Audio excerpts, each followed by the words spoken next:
Hello, guys. Welcome back. Somebody asked me a really good question, and the short answer is there is God of the Day on the channel. If you want to see a God series that I did, that series is there. It's not the very best series. It's not going to compete with, say, one of those professional channels that has a fuck ton more money than I do, where they have music and pictures and everything. It's me talking to the camera, but that is up there. But I think what they meant was, am I ever going to do like a complete pantheon? For one, if we started out with the Norse gods, we would never stop because you can find a Norse god for fucking everything on the planet. I love the Norse gods. They are my family, but there are Norse gods for everything, and I mean everything. And then people will speculate, is it a god? Is it a spirit? We don't know, but there's a Norse god for literally everything, and some of them we only have names. So if somebody does a video, like a 30-minute video on that god that we only have names on, you can bet that that is UPG.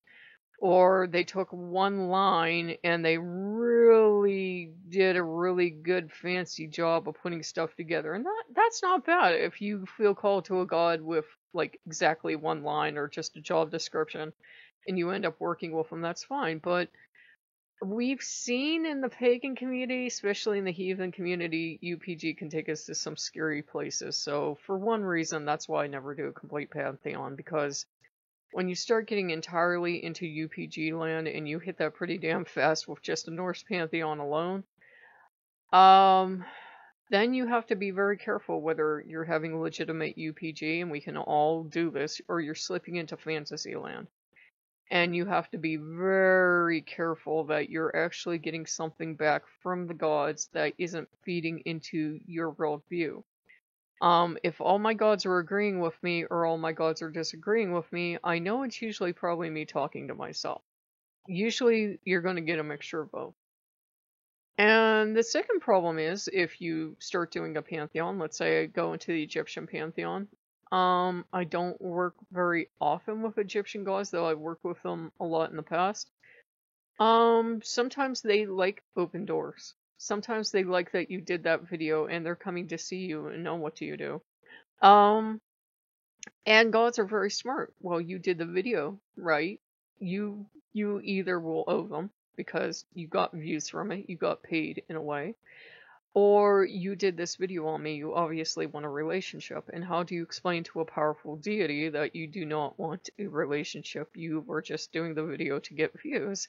And I can imagine that's not going to go down too well, because then your reputation, and I do know they talk to each other, goes around of, hey, so-and-so's doing this video series, and not going to talk about us. When I did the first time, everybody wanted to talk about, except for a few that refused me. A couple turned me down flat, and that's why they don't have videos.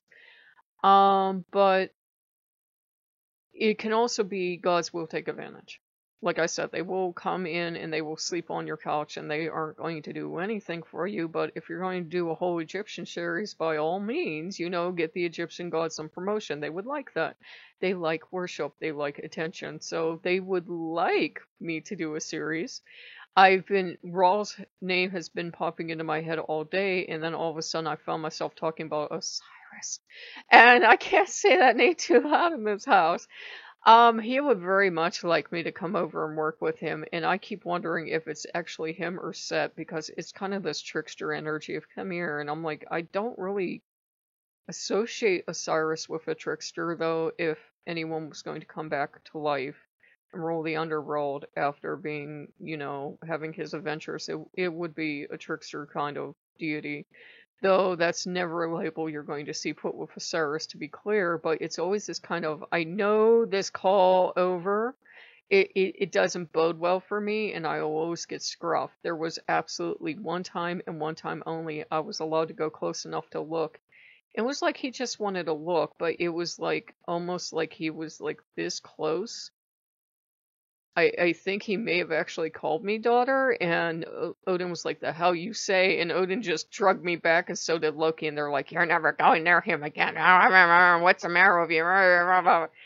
It doesn't help that for some reason there's a snippet of information in one of my books, and you have to take Wiccan research with a huge grain of salt, but that goes for any research, that Osiris so loves people with red hair. I'm assuming they meant Osiris because they said Egyptian god of the dead. I'm like, they have more than one. Like, which one? The one of embalming? The one of opening the mouth? The one of this? The one of that?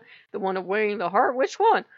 Anyhow, the Egyptian god of the dead was said to love red-haired people so much that he would drag them into the underworld. Whether that's true or the person made it up, I don't fucking know because I never found a second source, so I think it's speculation, but I think the gods took it to heart, or they just don't want Osiris around me, I don't know. So that would be another problem for me too if I start doing a video on a god that my gods are kind of prickly about. I'm sure that god would be happy, but mine not so much. And then, like, the final thing is you have a temptation to do these series and then you drop all your spiritual work because you're having fun going around studying all these neat gods. And, you know, it would be a nice vacation from doing the spiritual work, so it's tempting, but it's also if you do a god and for whatever reason you launch a video at the right time or something, you get a huge amount of feedback and you get a huge amount of attention for it. There's always a temptation to go off and work with that god and drop everybody you got now, and I'm as human as everybody else. And gods are smart. Gods will take advantage. If they see a chance for worship, if they see a chance to take you away from your deities you have now and get it all for themselves, they will.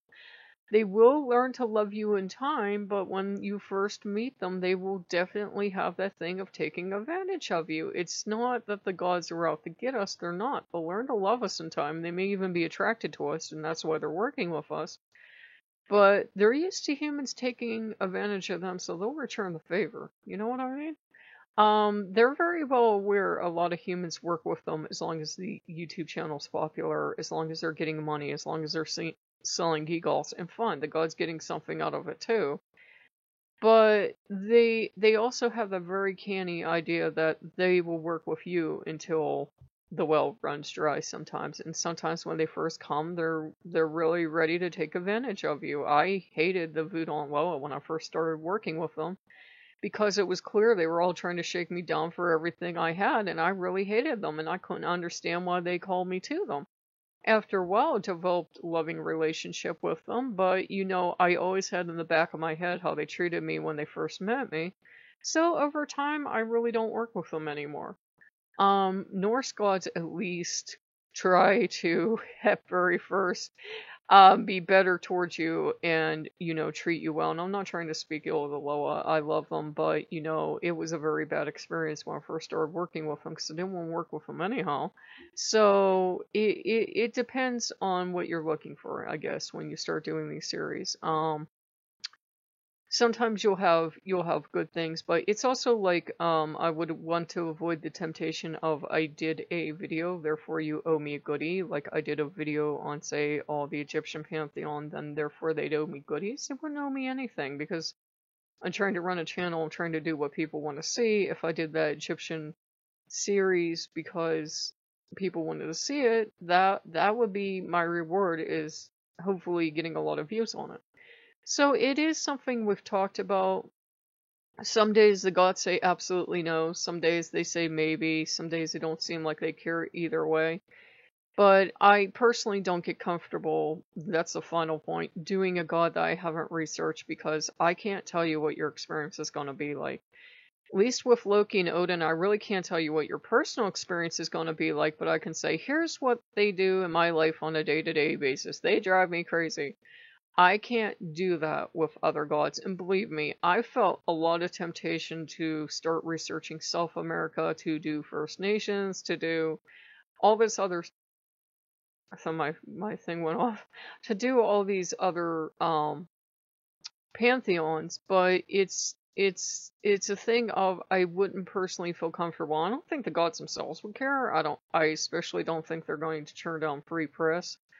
But I wouldn't feel comfortable if I can't tell you, yeah, I worked with them a lot. This is what this one does. I mean, Coyote and Wolf should have a video by now because I've worked with them more often than some of the gods I'd be covering. So if, you know, you guys like what you see, like, comment, and subscribe. But I wanted to answer that because it was a good question. I've seen people do it, and then, they really can't give people an answer about the god because they've never worked with them. A lot of people are honest about it, but a lot of people make up stuff too because they want to look like they know what they're talking about maybe, or they want to help and they mean well, but I'm not going to make up stuff with you. So it would be a thing where if I ever would do gods I haven't worked with, there's going to have to be a huge disclaimer in front of it of I'm doing this god and I'm doing the video because you guys showed an interest. I've never worked with them. So, I just don't want it to become a list either. I don't want it to be a list of this is their attributes, this is their sacred stories. That's all I can give you because we've never worked together. Mazel tovs. So I hope you guys like it. I know I sound a little tired. I'm down to iced tea. The cold coffee's brewing. It's a rough life. So if you guys like what you see, like, comment, subscribe, and I will see you later. Bye bye.